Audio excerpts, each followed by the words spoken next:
around Dodge City and in the territory on West, there's just one way to handle the killers and the spoilers, and that's with a U.S. Marshal and the smell of Gunsmoke.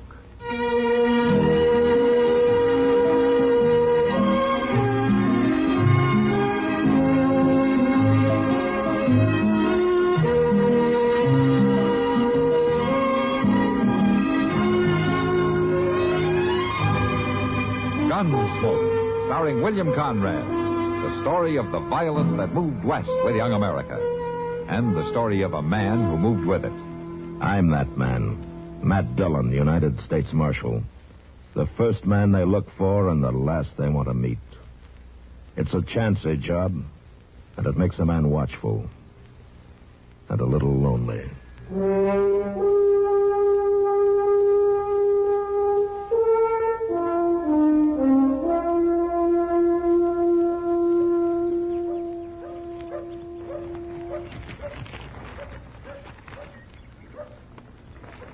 I declare I don't know what's got in him, Mr. Dillon. Who, Chester? Well, the President Grant. Oh, what's he done now? Well, letting them fellas take out a patent on that there barbed wire, that stuff's going to be the ruination of this country. What's the president got to do with it? He can't stop it. He can't? Well, then what's the good of him being president? Just read your paper, Chester. Barbed wire, huh? Well, them British foreigners is fighting again. The Russos is what they're... Now what? Somebody started a Russians down there in the Long Branch. Yeah. Come on, Chester.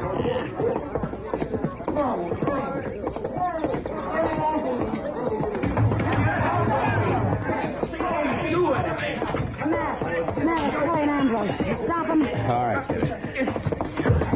All right, come on, hold him. Get him off me, Marshal. Get him off.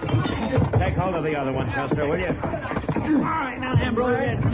Get up from there. All right, son. Come on, get on your feet. Come on. All right, you don't have to break my arm.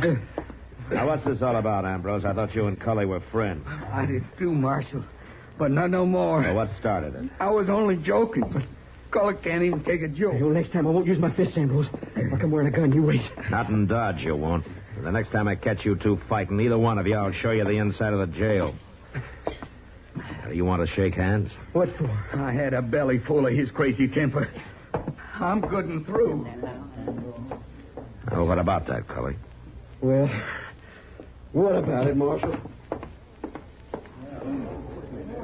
Come on over to the bar, Matt. I'll buy you a drink for keeping my place from being smashed. Okay, Kitty, that sounds like fair payment. You too, Chester. Oh, well, thank you, Miss Kitty. I don't know what's got into that Cully Tate lately. He was always polite as could be when he used to come into town with his mother. His mother's dead 3-4 years now. Mm-hmm. Look, now he's at the bar ordering a drink. I think maybe I'll have a talk with him, Kitty. Maybe I can find out what's wrong. Yeah, sure, man.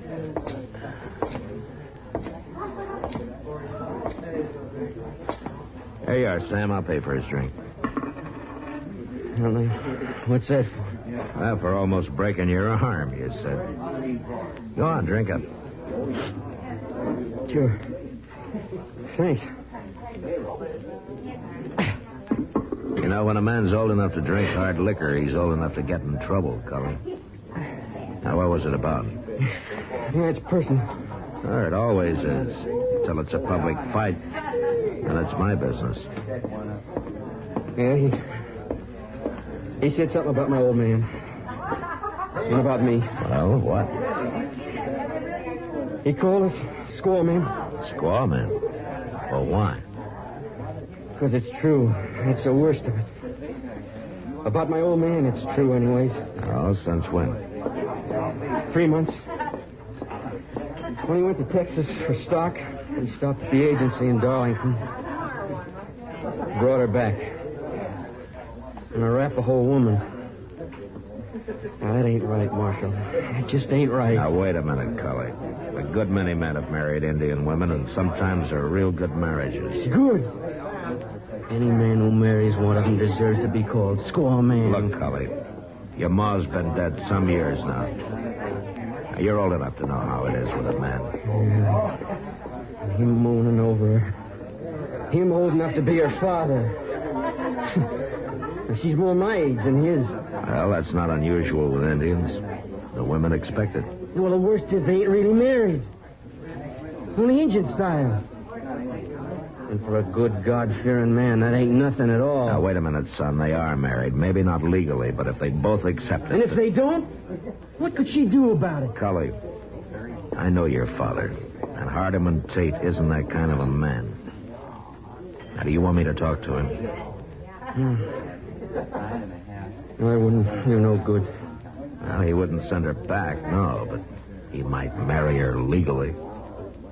You think that'd help? Thanks for the drink, Marshal.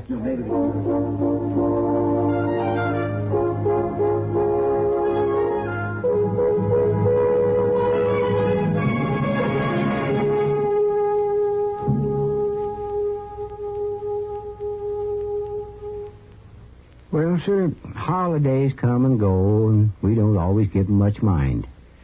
But there is one that most everybody takes time for. Because it brings out a little human goodness and friendliness for a spell, person to person. That's why the post office made up this special 1966 stamp I got in my album here, honoring the spirit of Christmas. Oh, I like this one. Yes, sir. This stamp's from a fine painting of that first Christmas way back that's in the National Art Gallery in Washington, D.C. It's the 5th one in a series marking the holiday season, and it comes out, rightly enough, in the town of Christmas, Michigan. Well, of course, we all enjoy the family gatherings, the gift-giving, and the fun that goes with it. But the real thing is that the idea kind of spreads around all over. Yeah, there's a Muslim festival same time of year called Eid al-Fitr. The Jewish people celebrate Hanukkah, and the Buddhists have the Festival of Lights. And lots of Hindus make Christmas a time of goodwill. Well, I guess it's not what you call it, but what you do about it that counts.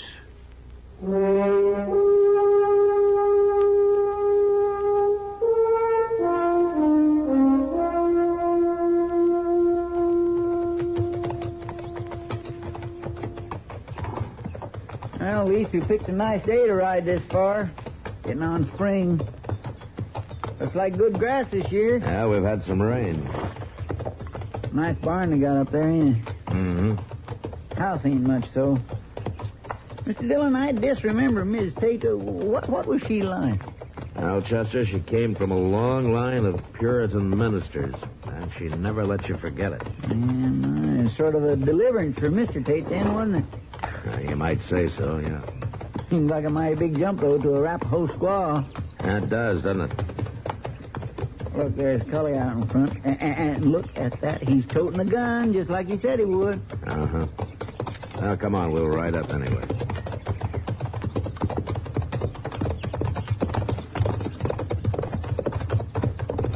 Well, Marshal. Cully? So you decided to come anyway. Yeah, that's right.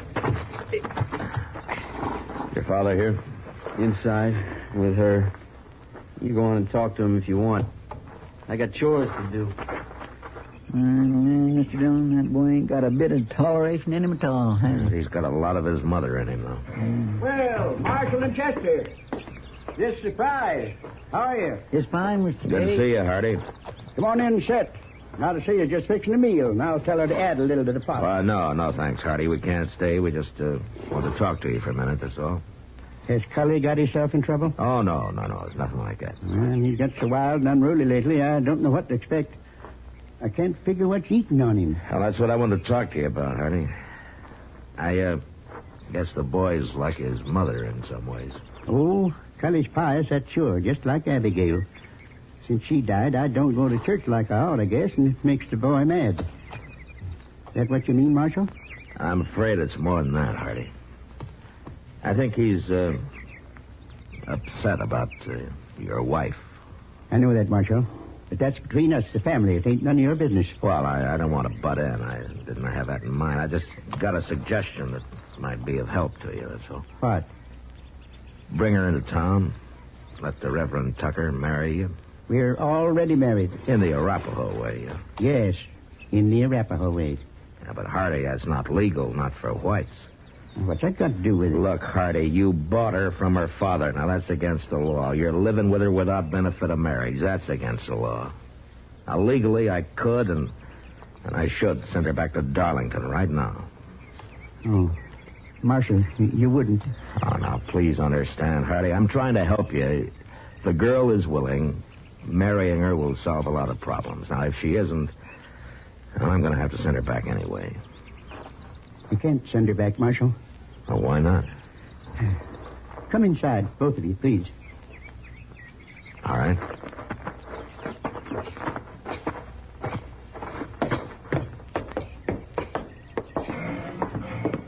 Now to see her. Yes? Come. I think she's awful pretty, Mr. Dillon. Yeah. This is my wife, Nadesia, little dear woman. This is Marshal Dillon and Chester Proudfoot. How you do, ma'am? Glad to know you, Miss Tate. Yes. Glad. She don't know much English, and I don't speak Arapaho very good, but we're both of us learning little by little. You come eat? Well, no thanks, Miss Tate. We got to get on back to Dodge. I cook. Good. Yes, ma'am, I bet you do. Miss Tate, I'd like to ask you a question. Do you like it here? Do you want to stay here with him? I like here. I stay. My husband. All right, Nadesia. You go back to the kitchen. Your friends. Come more? Well, sure. We'll be back. You bet. Goodbye, Miss Tate. Yes. Yeah, you see what I mean? Yeah. She's everything a man could want. You sound pretty happy, Harte. I never knew the meaning of that word before.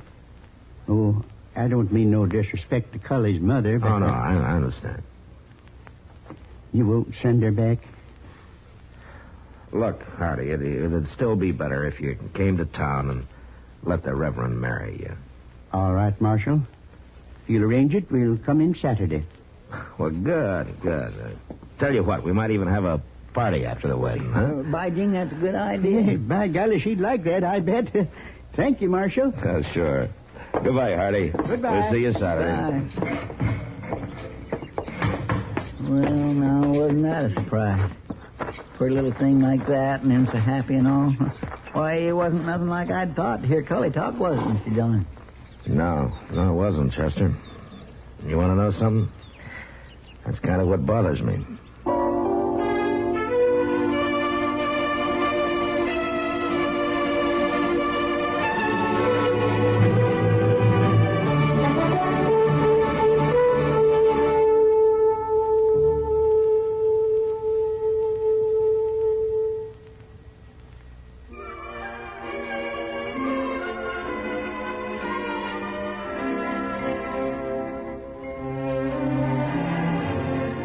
Hometowns in America have a lot in common, and yet they're each one of a kind. Take, for example, Louisa, Kentucky. Boating's the big thing on the Big Sandy, and more boaters are rushing to the water each summer. But the heritage of Louisa is more than just water. Some of the Civil War came right through here, and Louisa's proud of the late Chief Justice Fred Vincent, who was born there, who lived there, and who's buried there. And with Louisa, the county seat of Lawrence County, they're proud, too, of the new courthouse, which rose in place of the old one a few years back. People stay busy in Louisa. Construction's booming in High Bottom. The Rotary's still meeting Tuesdays in the basement of the First Methodist Church. And when nothing else is doing, you can usually find one of the gang watching an oil change at Funny Miller's garage, next door to Economy Chevrolet. But if your hometown is Louisa, you already know this. We only wanted to remind you, it's still there.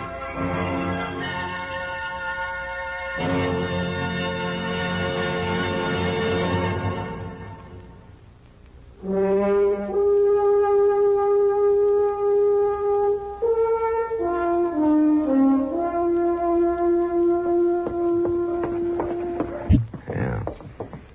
This is my wife, not a seer. Little dear woman. This is Marshal. You look like the cat that swallowed a canary. Well, Doc, you ought to see. I've been over at the Long Branch, and Miss Kitty's got everything ready for the party. The preacher's wife even baked a cake. There are more important elements, Chester. Huh? You can't have a wedding without a bride and groom, Chester. Well, my gracious, no. Let me see, it's after 3 o'clock now. There's no sign of them yet. My, you think there's something wrong, Mr. Dillon? I don't know. Doc and I were just talking about it. Marshal? Oh, come in, Reverend. Come in. Thanks. Hello, Chester, Doc. How do you? How are you, sir? You haven't seen them? No, I haven't. Well, Marshal, I'm getting worried. They wouldn't just not show up. Well, they could have changed their minds. About a wedding? I doubt it. I hope nothing's happened. Well, if they were coming, they'd have been here by now. I think maybe Chester and I better ride out to the Tate place and see if there's anything wrong.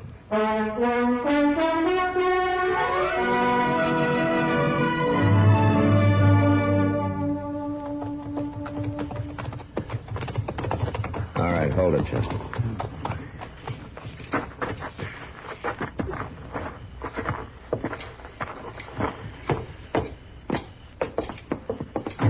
No, you... Oh, it's you, Marshal. Who'd you think it was, Cully?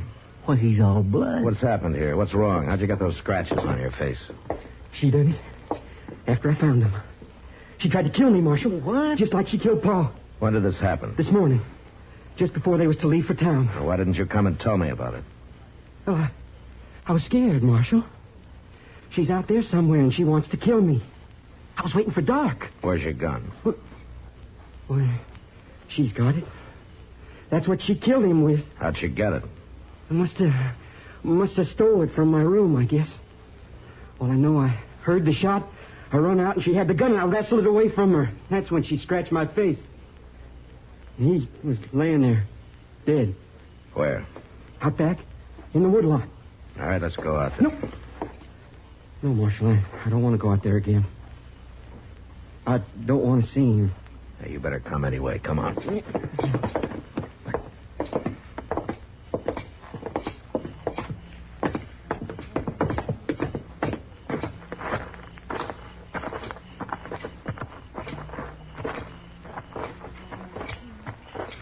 Look, there's a fire.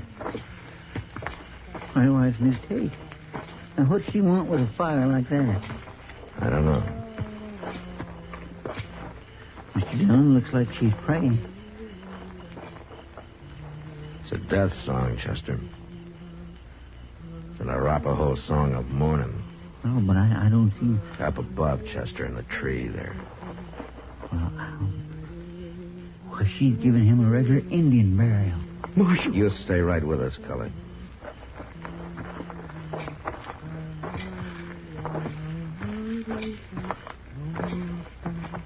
There's the gun, Chester. Yes, sir.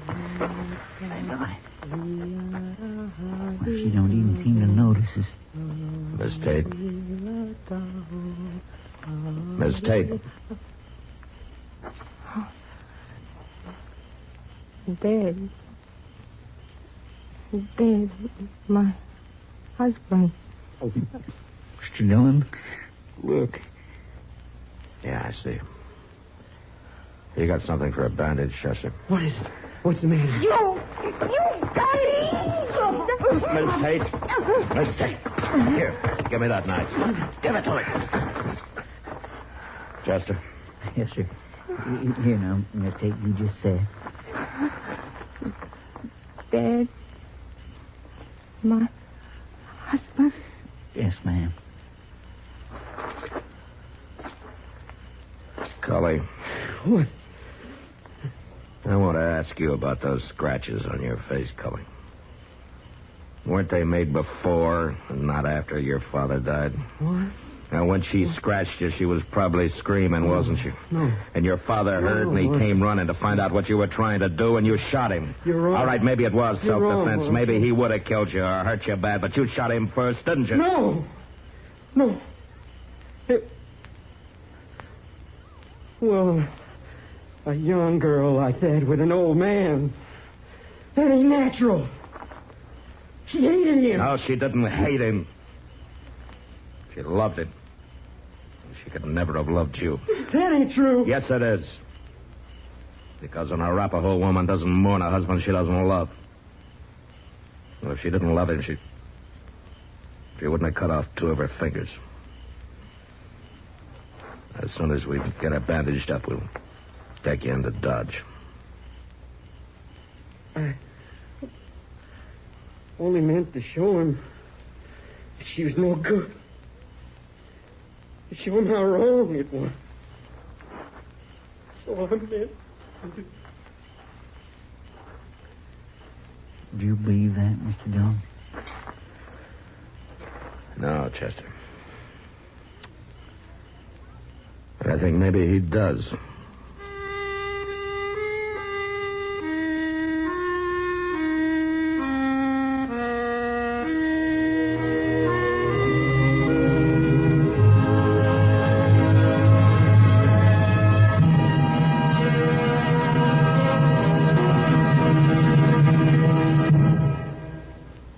With your permission, I'd like to quote an excerpt from a speech by that old political character, Elijah Cuddlestone. And I say, we've stated and declared, that is, that pork barrel appropriations are not going to be our salvation. We must, I say, we have to get up on our hind legs. I mean, you stand up and fight for our own improvements. The pork barrel is for loafers. I mean, the greedy and the weak, that is. That term, pork barrel, you know what it means? Well, pork is fat, and fat for hundreds of years has meant plenty, abundance. Ye shall eat the fat of the land. About 100 years ago, in the halls of Congress, fat, meaning lucrative or rewarding, became pork. And about 50 years ago, when congressmen sought larger appropriations for such things as bridges, harbor or river improvements, public buildings, and so forth, to impress their constituents, they were accused of seeking pork barrel appropriations.